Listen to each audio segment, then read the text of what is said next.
Para começarmos nossa aula, é importante termos em mente o que é equilíbrio e o que é espontaneidade. Aqui eu coloquei um exemplo inicial, onde eu tenho um gás confinado em um lado do recipiente, e quando eu abro essa válvula, espontaneamente o gás expande para o outro recipiente. Agora, da mesma maneira que eu expandi este gás, eu não consigo fazer o processo inverso, ou seja, que esse gás venha todo para o lado esquerdo do compartimento e fique dessa maneira aqui inicialmente. O outro exemplo é com relação à ferrugem. É um processo espontâneo, por exemplo, um carro enferrujar. Agora, o processo inverso, utilizando a mesma forma que foi o processo direto, não é espontâneo. Um outro exemplo é o carbono na forma de diamante e de grafite. Diamante se transformando em grafite, espontâneo. O inverso não é espontâneo. Então, se a gente estiver falando de processos reversíveis e irreversíveis, os processos irreversíveis a gente sabe que não podem voltar aos seus estados originais, invertendo exatamente através do mesmo processo. Então, os processos espontâneos, eles são irreversíveis. Agora, processos reversíveis, o que são processos reversíveis? O sistema muda de tal forma que o próprio sistema e os seus arredores podem ser colocados de volta ao seu estado original, invertendo exatamente o processo. Então, a gente pode dizer que no estado de equilíbrio, o estado de equilíbrio é aquele no qual não ocorrem modificações significativas no estado de um sistema. Então, podemos lembrar que, por exemplo, equilíbrio lembra o quê? Reversibilidade. Então, equilíbrio tem a ver com transformações reversíveis, ideais e, consequentemente, não espontâneas. Nós vimos que a primeira lei da termodinâmica estabelece que haja um fluxo de energia durante uma mudança de estado, impondo para isso uma única condição restritiva, a conservação de energia. Nós vimos também que a segunda lei estabelece um critério de espontaneidade na mudança de estado. O critério geral para processos espontâneos é qual? É que a entropia do universo aumente. Vamos expressar agora este critério em termos das propriedades de um sistema que pode trocar calor e executar trabalho. Vimos que para processos reversíveis, a condição é qual? O equilíbrio do sistema. Então, ds é igual ao calor dividido pelo trabalho. Logo, calor é igual a temperatura vezes a variação da entropia. Isso num processo reversível. Agora, para um processo irreversível, nós temos que a variação da entropia é maior que a relação entre o calor e o trabalho. Então, o calor vai ser menor que TdS. Juntando toda essa ideia, eu posso escrever que a variação da entropia é maior ou igual à variação da energia interna menos o trabalho dividido pela temperatura.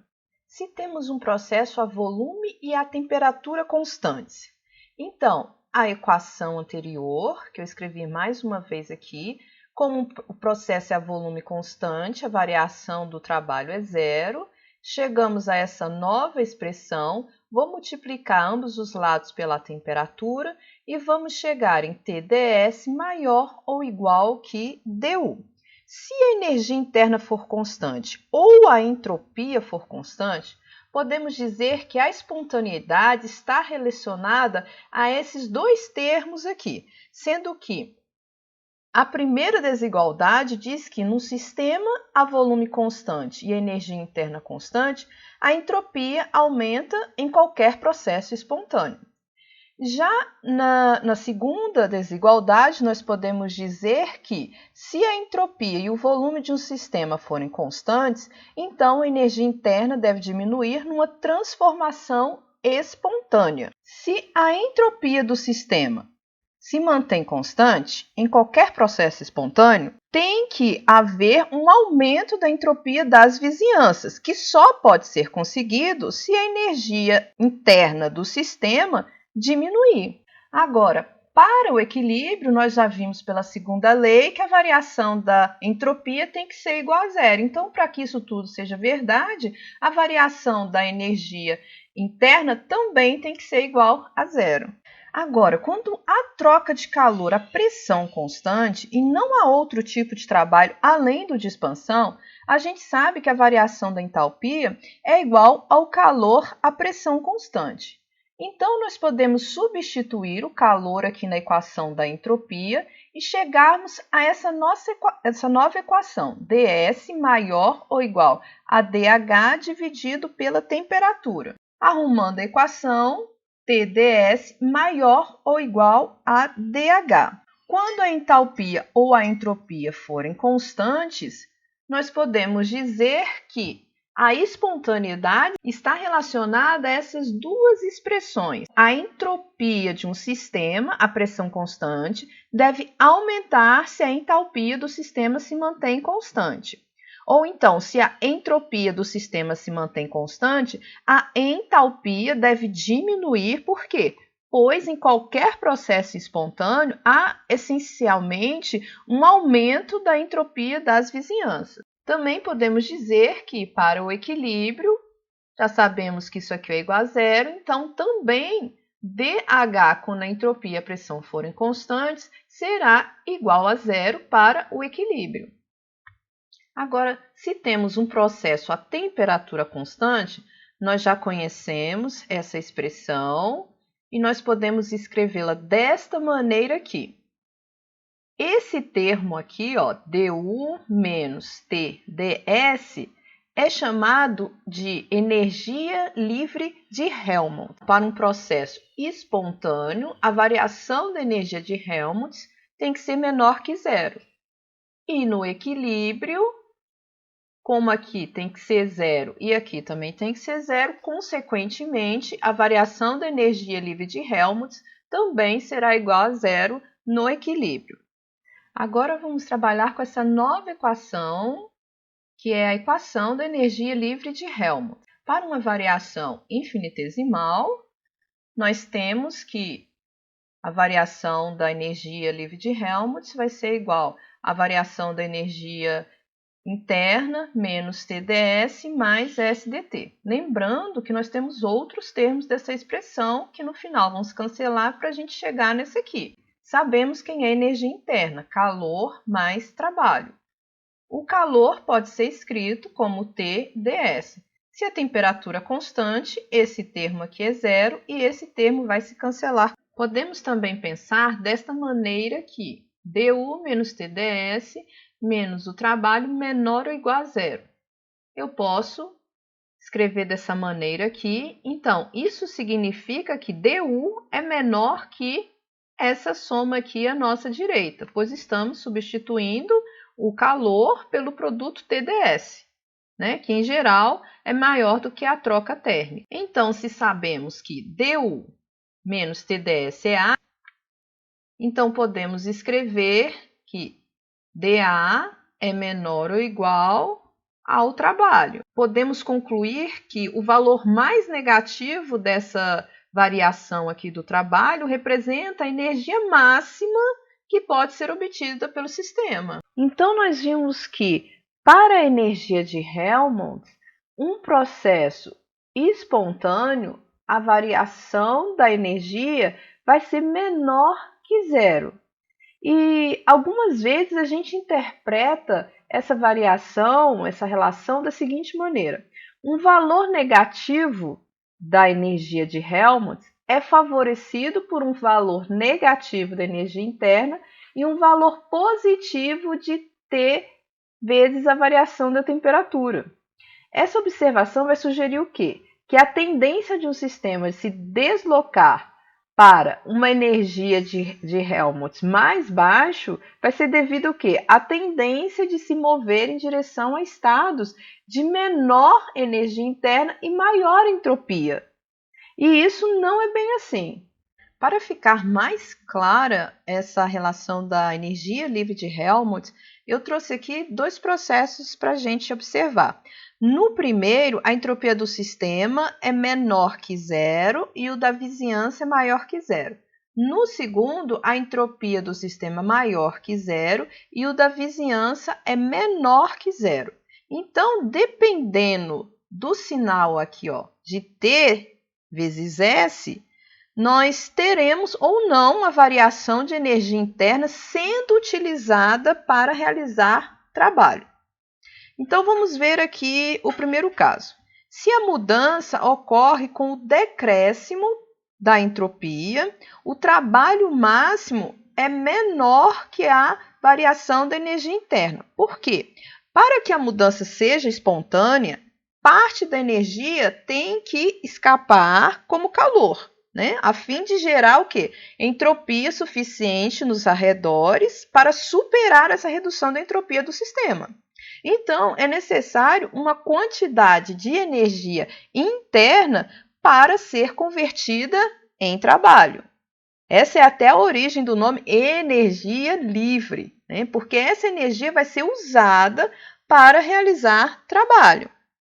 Já que no segundo caso, se a mudança ocorre com o aumento da entropia, o trabalho máximo é maior que a energia interna. Por quê? Para ser espontâneo, a gente já sabe que a entropia de um aumenta e do outro diminui. Então, o sistema vai ter que retirar calor da vizinhança, ok? Então, o sistema retira calor da vizinhança. Nesse caso aqui, o que eu tenho? Que TdS vai ser positivo.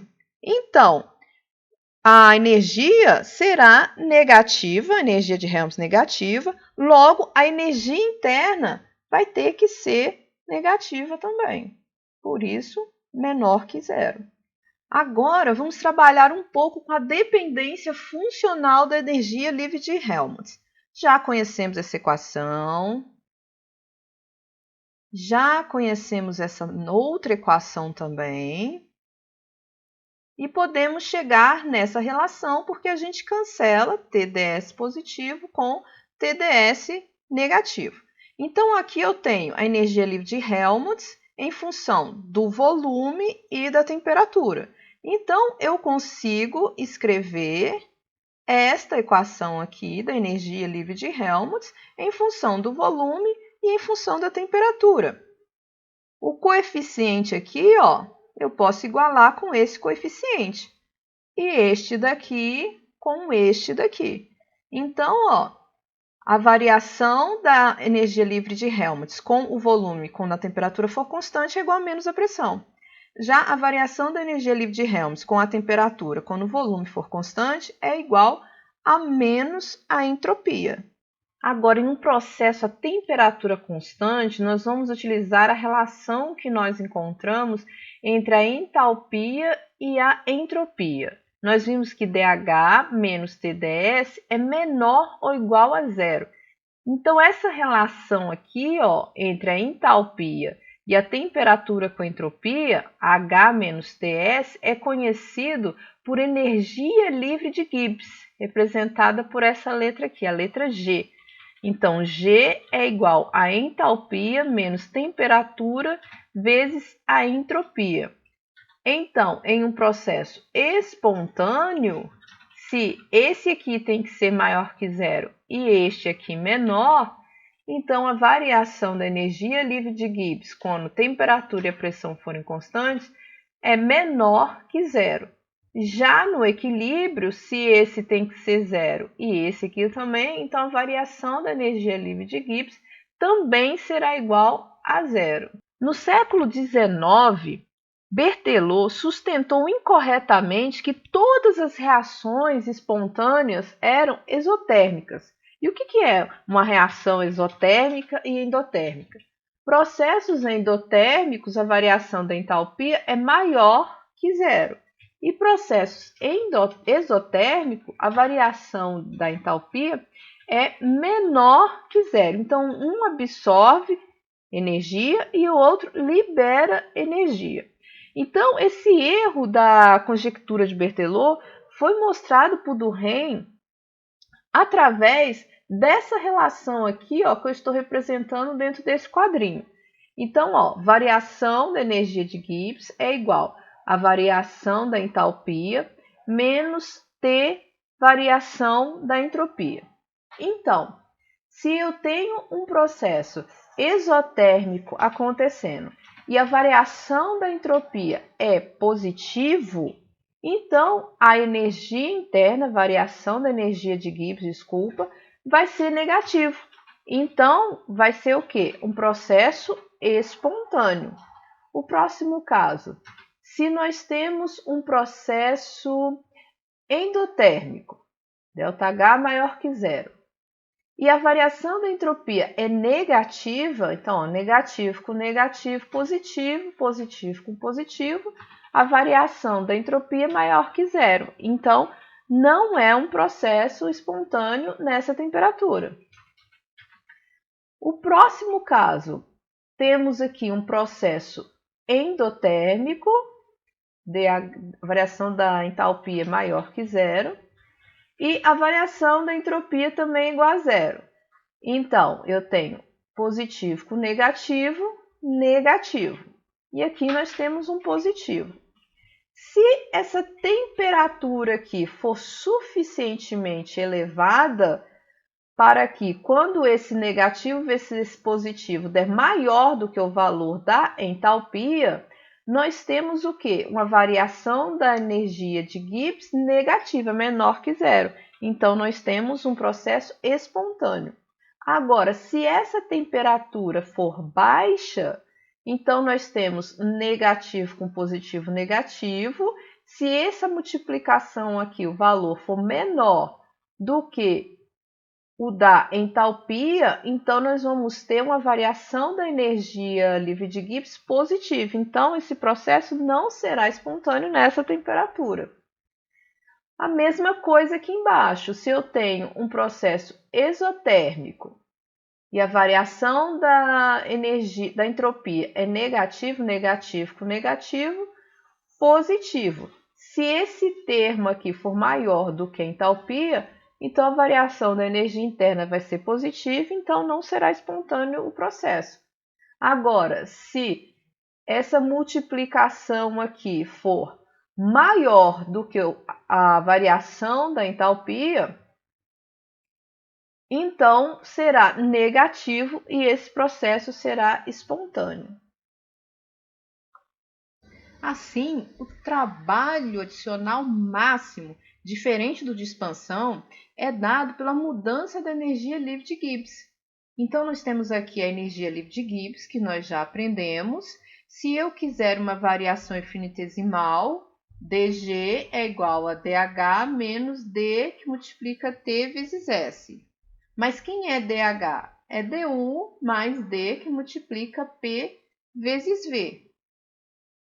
Mas quem é du? du é T ds mais a variação do trabalho, mais o restante aqui da expressão. Consigo cancelar este termo com este termo. Se a temperatura é constante, esse daqui também zera. Então, eu fico com a variação da energia livre de Gibbs igual ao trabalho mais D, que multiplica P vezes V. Arrumando, o que eu tenho? O trabalho, esse trabalho aqui, é um trabalho de expansão mais um trabalho adicional. D, que eu coloco VDP, mais o V, que eu coloco PDV. Né? Então, eu abri essa expressão aqui. Posso cancelar este com este e fico com o trabalho mais VDP. Se eu considero o processo a pressão constante, eu tenho que a variação da energia livre de Gibbs vai ser igual ao trabalho máximo diferente do trabalho de expansão. Agora, com relação à dependência funcional da energia livre de Gibbs, eu tenho essa equação e esta daqui, que nós já conhecemos. A próxima também, que vem aqui da entalpia. Aí fica dU mais PDV mais VDP menos TdS menos SdT. Tenho aqui também que abrir essa expressão aqui da energia interna, que vai ficar TdS menos PDV, se for expansão, mais PDV mais VDP menos TdS menos SdT. Então, eu consigo cancelar algumas coisinhas aqui, de forma que a energia livre de Gibbs vai ser igual a VDP menos SdT. Então, a energia livre de Gibbs pode ser escrita em função da pressão e da temperatura. Então, vamos fazer isso aqui, ó. dG vai ser igual a ΔG, ΔP, dP mais ΔG, ΔTP, dt. Então, eu tenho aqui os coeficientes, ó. Este que eu vou igualar ao volume e este que eu vou igualar à entropia. Então, eu tenho aqui, ó, que a variação da energia interna de Gibbs com a pressão quando a temperatura for constante é igual ao volume. Já a variação da energia livre de Gibbs com a temperatura quando a pressão for constante é igual a menos a entropia. E para um gás ideal, como fica esta equação aqui? Se a gente considerar a temperatura constante, esse termo aqui vai sair e vamos ficar com dG igual a VDP. Se estamos falando de gás ideal, conseguimos o quê? Trocar este volume aqui por nRT dividido por P. Se eu integrar ambos os lados, eu vou chegar nesta equação aqui. Aqui nós vamos ter a variação da energia livre de Gibbs quando a pressão for P1 e quando a pressão for P2. E aqui também. Então, eu posso escrever que a energia livre de Gibbs na pressão P2 menos a energia livre de Gibbs na pressão P1 vai ser igual a nRT ln de P2 dividido por P1. A gente já sabe que, para um gás, a energia livre de Gibbs depende muito da pressão. Então, se considerarmos a pressão inicial como sendo a pressão padrão, ou seja, 1 bar, a equação pode ser escrita desta maneira aqui, onde eu tenho a energia livre de Gibbs padrão e aqui a pressão padrão. Aqui nós temos um gráfico da energia de Gibbs por mol e a pressão. Então, nós podemos ver que quando a pressão tende a zero, a energia livre de Gibbs molar tende ao negativo. E aqui representado a pressão padrão e a energia livre de Gibbs por mol padrão. Agora, para generalizar a equação para o gás ideal, nós temos uma função chamada função fugacidade e a gente pode escrever a equação da energia livre de Gibbs, que nós vimos anteriormente para o gás ideal, desta maneira aqui, onde no lugar do P nós colocamos a fugacidade, do P padrão, fugacidade padrão. Então, para um gás real, iremos substituir a pressão por uma pressão efetiva, que a gente chama de fugacidade. E assim existe uma relação entre a pressão do gás ideal e a fugacidade para o gás real. Vamos ver agora aqui. Existe uma relação entre a pressão de um gás ideal e a fugacidade do gás ideal. Vamos verificar aqui, partindo da equação da variação da energia livre de Gibbs, que é igual a VDP menos SdT. Se eu considerar a temperatura constante, eu chego em dG igual a VDP. Essa relação é válida tanto para um gás ideal quanto para o gás real. Então, nós vamos fazer a relação entre esta equação para os dois gases e esta daqui também para os dois gases. Então, nós podemos escrever assim: volume molar do gás real menos volume molar ideal, que multiplica dP, é igual a RT, ln da fugacidade, menos RT, ln da pressão. Aqui o volume tornou-se volume molar porque eu dividi pela quantidade de matéria que tinha aqui à minha direita. Vou passar esse RT dividindo para a esquerda chegando nessa outra equação aqui. Eu sei que Z é igual a V molar real dividido por V molar ideal. Então, eu vou substituir este volume aqui nesta equação. E vamos chegar nessa outra relação. Z menos 1, que multiplica volume ideal dividido por RT dP, é igual a Ln da fugacidade menos Ln da pressão. Volume ideal, volume molar ideal dividido por RT é 1 sobre P. Então, Z menos 1, que multiplica 1 sobre P dP, vai ser igual a Ln da fugacidade menos Ln da pressão. A relação entre a fugacidade e a pressão é dada através desta equação aqui, que eu chamo esse termo de coeficiente de fugacidade. Então, coeficiente de fugacidade é a relação entre a fugacidade e a pressão. Continuando, vamos substituir o coeficiente de fugacidade nessa equação que nós vimos e vamos chegar que Ln do coeficiente de fugacidade vai ser igual a integral de 0 a P Z menos 1, que multiplica 1 sobre P dP.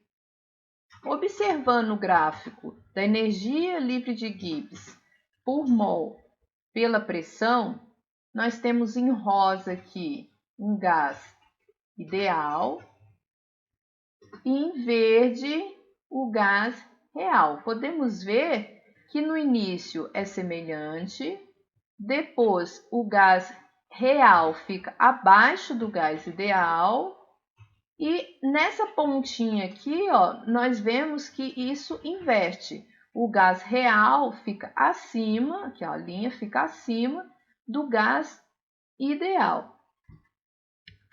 Assim, quando a pressão tende a zero, a energia livre de Gibbs molar coincide com o valor do gás ideal, tanto o real quanto o ideal, nessa região aqui. Quando forças atrativas são dominantes, nessa parte aqui, ó, intermediária, a energia livre de Gibbs molar é menor que a do gás ideal. E as moléculas vai ter aqui uma tendência, vamos dizer, de fuga menor do que para o outro gás. Agora, em pressões mais elevadas, onde aqui ó, vai inverter, ó, quando as forças repulsivas são dominantes, a energia de Gibbs de um gás real é maior que a de um gás ideal. Então, aquela tendência de fuga é aumentada. Então, quando Z for menor que 1, até a pressões moderadas, a fugacidade vai ser menor que P e as interações atrativas estarão prevalecendo. Quando Z for maior que 1 na equação, nós vamos ver em pressões mais elevadas e a fugacidade vai ser maior que a pressão e as interações repulsivas estarão dominando. Vamos ver aqui um pouquinho a dependência da energia livre de Gibbs com a temperatura, que é este termo aqui, ΔG, ΔT, AP constante, igual a menos a entropia. Como G é igual a H menos TS, podemos escrever que menos S é igual a G menos H dividido por T. Então, ó, eu vou substituir, ó, menos S, eu vou substituir aqui nessa equação de cima. Então, ΔG ΔTP vai ser igual a G menos H dividido por T. Eu vou dividir ambos os lados pela temperatura. E vou chegar aqui 1 sobre T, ΔG ΔTP igual a 1 sobre T, G menos H dividido por T. Vamos dar uma pausa aqui nessa equação e vamos entender o que é ΔG dividido por T dividido por ΔT AP constante. Então, vamos trabalhar um pouquinho com isso aqui. ΔG dividido por T, ΔTP, vai ser igual regra de derivação. Você repete 1 sobre T, deriva o outro termo, mais deriva o primeiro e repete o segundo. Então, nós temos aqui, baseado na regrinha, né, de derivação, quem é essa expressão aqui. 1 sobre T del G del TP, nós vimos aqui, ó, anteriormente. Então, vou substituir nessa equação aqui, chegando em 1 sobre T, que multiplica G menos H dividido por T, menos aqui, essa expressão aqui vai me dar 1 sobre T ao quadrado. Então, eu coloquei ela aqui. Só arrumando, eu vou ter G dividido por T ao quadrado, menos H dividido por T ao quadrado, menos G dividido por T ao quadrado. Então, tem um termo negativo aqui e um positivo. Então, eu chego que a variação de G dividido por T por ΔT, AP constante, vai ser igual a menos a entalpia dividido pela temperatura ao quadrado. Assim, nós partimos de uma relação que dependeria do cálculo da entropia, para poder entender como a energia livre de Gibbs varia com a temperatura, para chegarmos em algo mais plausível, que é a entalpia e a temperatura. Algumas grandezas que mais frequentemente são utilizadas na caracterização de sistema termodinâmico são mensuráveis e outras são imensuráveis. No caso, a gente chama de variáveis dependentes as variáveis que são imensuráveis: energia interna, entalpia, entropia, energia de Helmholtz e energia de Gibbs. E variáveis independentes, aquelas que são mensuráveis: massa, quantidade de matéria, pressão, volume, temperatura. Então, é possível expressar a correlação entre as variáveis dependentes e as independentes. E isso foi feito por Maxwell em sua teoria sobre o calor. Por isso, estas relações que nós vamos ver agora são conhecidas como relações de Maxwell. Para deduzi-las, Maxwell usou argumentos geométricos decorrentes da análise do diagrama de eixos ortogonais, pressão e volume, proposto lá por Clapeyron em 1834, descrevendo as transformações termodinâmicas sofridas pelos gases. Para formular as equações fundamentais, é preciso utilizar esse diagrama aqui. Então, ele pensou da seguinte forma: pressão e volume se relacionam com trabalho. Entropia e temperatura se relacionam com calor. Pressão, volume e temperatura são variáveis independentes. Entropia, energia interna, entalpia, energia de Helmholtz e de Gibbs são variáveis dependentes, ou ainda funções de estado representativas da energia. Vamos começar com a energia interna. A energia interna é a função da entropia, que é positivo, e do volume, que é negativo. A entalpia é uma função da entropia, que é positivo, e da pressão, que é positivo. A energia livre de Helmholtz é função da temperatura, que é negativo, e da pressão, que é positivo.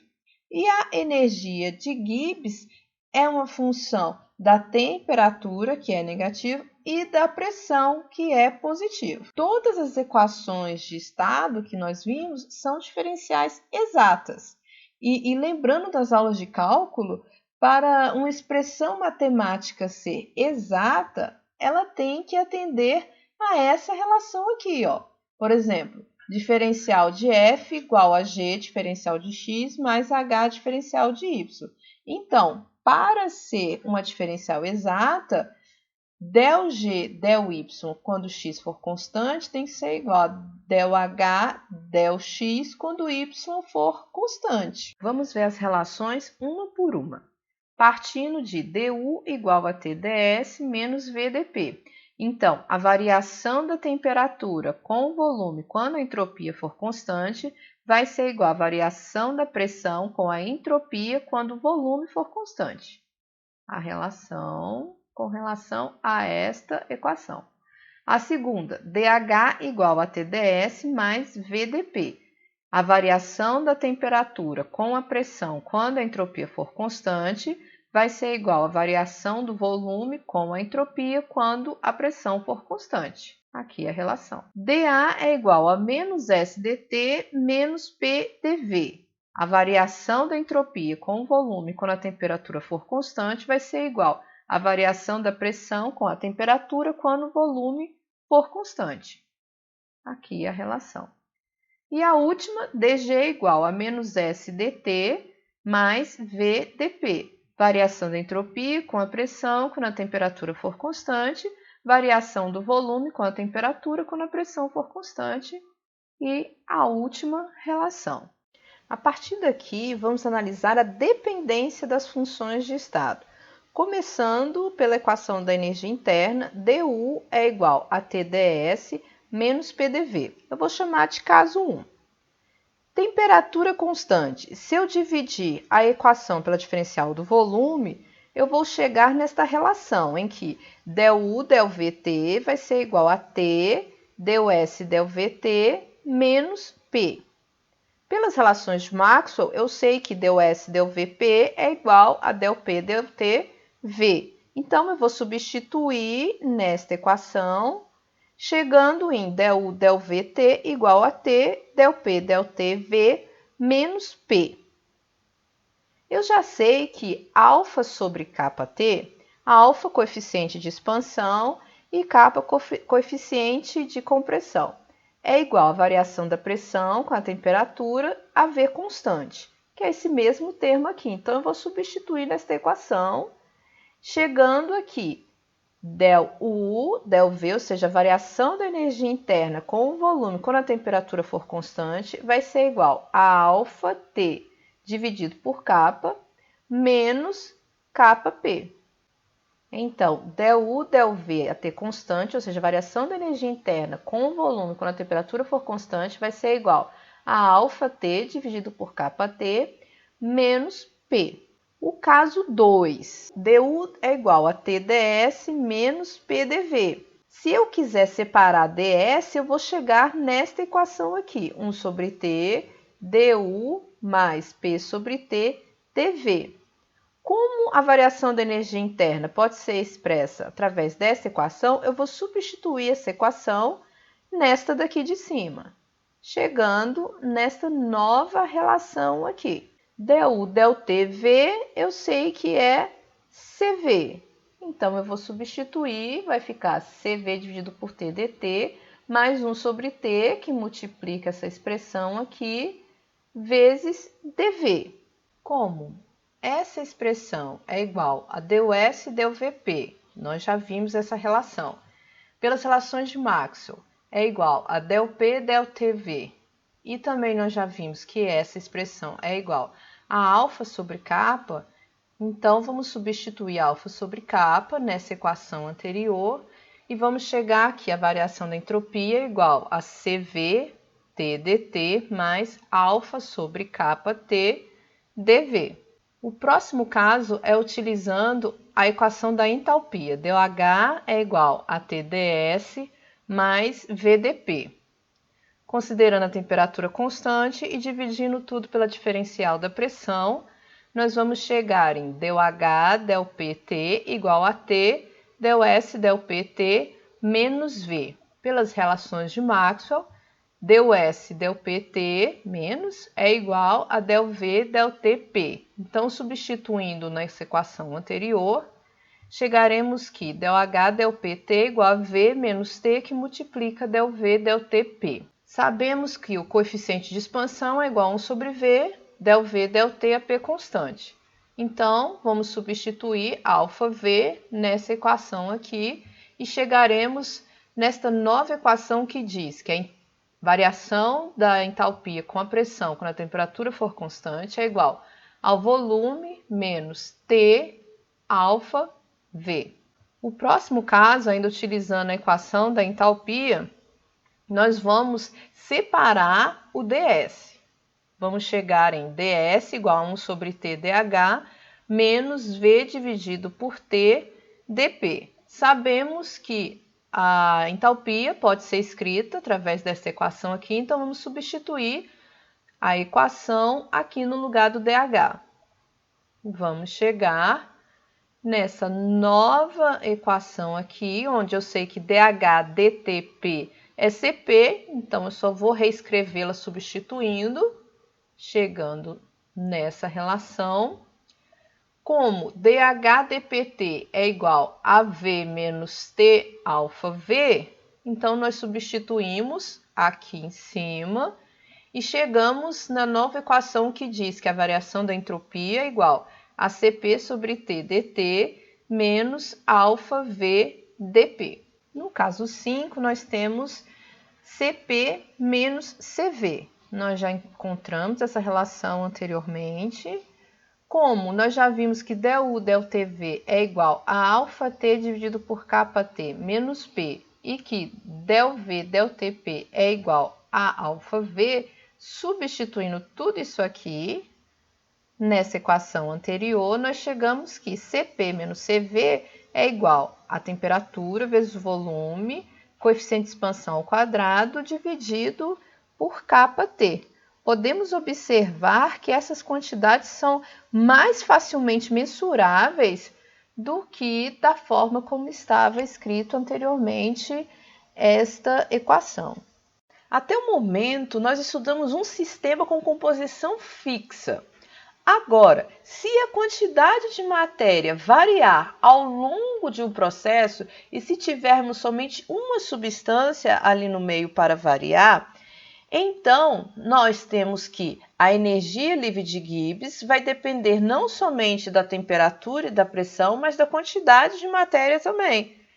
Assim, nós vamos escrever a diferencial da energia livre de Gibbs sendo igual a este termo que nós vimos com relação à temperatura, este segundo que nós vimos com relação à pressão, e agora vai aparecer um terceiro termo, que é a variação da energia livre de Gibbs, com a quantidade de matéria, a PT constante, dN.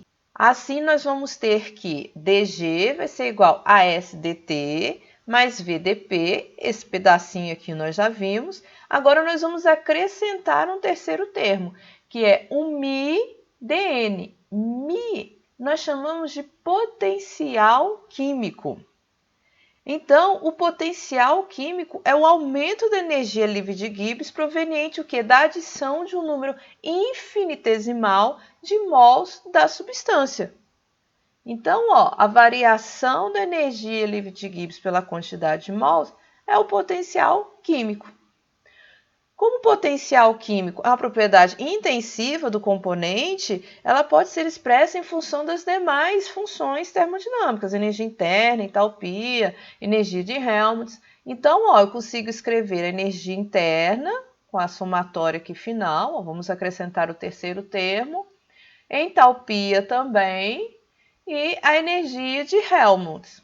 E se a quantidade de matéria variar agora em uma mistura, então eu tenho mais de um componente, eu vou depender também dos demais componentes para eu poder escrever a equação, por exemplo, da energia de Gibbs.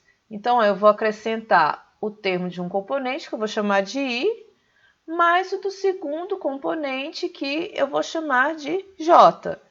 Na hora de escrever a equação, também eu vou acrescentar a variação da quantidade de matéria, tanto do componente I quanto do componente J. Isso vale também para as demais funções termodinâmicas: energia interna, entalpia e energia livre de Helmholtz.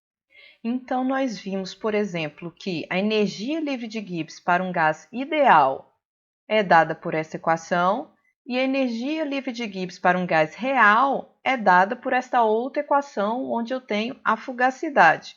Então, o potencial químico, que é o quê? A energia livre de Gibbs por mol para um gás ideal, vai ser expressa através dessa equação, e para um gás real, através dessa outra equação. Então, nas próximas aulas, nós vamos ver com mais detalhes essa questão do potencial químico.